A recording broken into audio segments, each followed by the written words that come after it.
Because there's so much drama that goes on over the course of a long season, but now the stuff that we will remember forever gets set to begin. And I think the question everyone has, first and foremost, is it just the Golden State Invitational, as it has felt for a while, or do you think there are teams out there, in their own conference or otherwise, that can legitimately beat them in a 7-game series?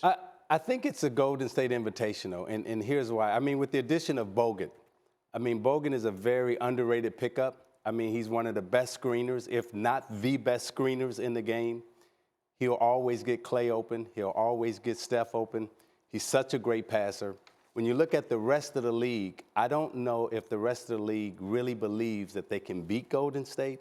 I think right now Golden State feels like they own the league, and when they show up and they're ready to play, there's not a team out there that I see that can beat them in a 7-game series. The Achilles heel for the Golden State Warriors is going to be sometimes they get emotionally intoxicated.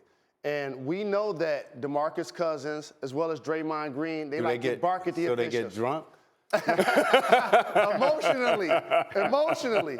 They like to bark at the officials, and sometimes that takes them away from 2 or 3 plays where they're concentrating. And now Kevin Durant has joined that fray to the point where he's getting ejected. And now he's going to be suspended for a game because of his number of technicals. That could keep a team close to the Golden State Warriors. Actually, this is something that you know a little bit about. You played with guys like that. You played in your heyday with the Dennis Rodmans, the Bill Laimbeers, guys who played on the edge, and in the case of Rodman, perhaps sometimes a little bit over the edge. What do you do with that if you're Steph Curry or one of the others, and you're going into the playoffs, and you got to make sure Durant doesn't do anything that would be uncharacteristic, but to your point, he's been acting that way, or certainly Draymond Green, who's had these problems before. During a long season like this, and during the course of the season where this is what, the 3rd or 4th NBA final that they would be participating in.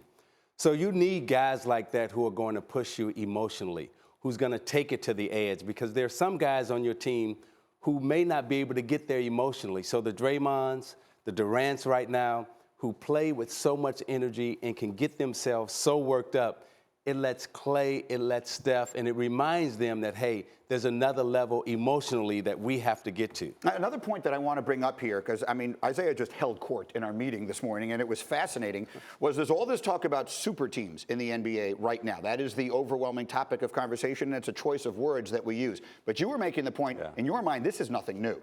There's always been super teams. And when I look back at the Celtics, they were a super team. They had five of the top 50 players to play on their championship team. When you look at Bird, McHale, Walton, so forth and so on. And then you look at the Lakers. The Lakers had 4 of the 5 of the top 50.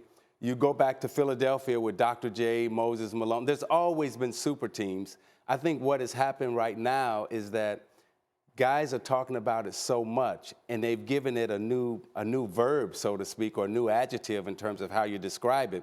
But there's always been super teams around, whether it be football, basketball, baseball. There's always been super teams. The difference, though, is that those teams were put together by organizations. These teams, the players, seem to be choosing each other. So how would it have been if back in the 80s or the early 90s, you had said, I'm going to go to Chicago and play with Michael Jordan? Never.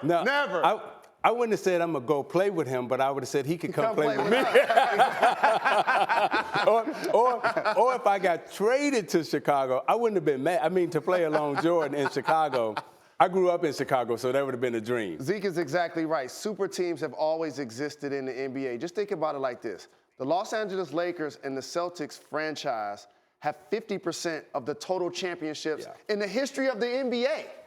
All of the retired numbers, all of the Hall of Famers, all of the people in the top 50 for those 2 organizations. And you mentioned the Sixers, the Bulls. Don't sleep on the Spurs. Yes. In their heyday, they had Tim Duncan, Tony Parker, Manu Ginobili, David Robinson. Like, those guys are going to go on to be Hall of Famers. So super teams have always existed. But to your point, people are talking about it a lot more.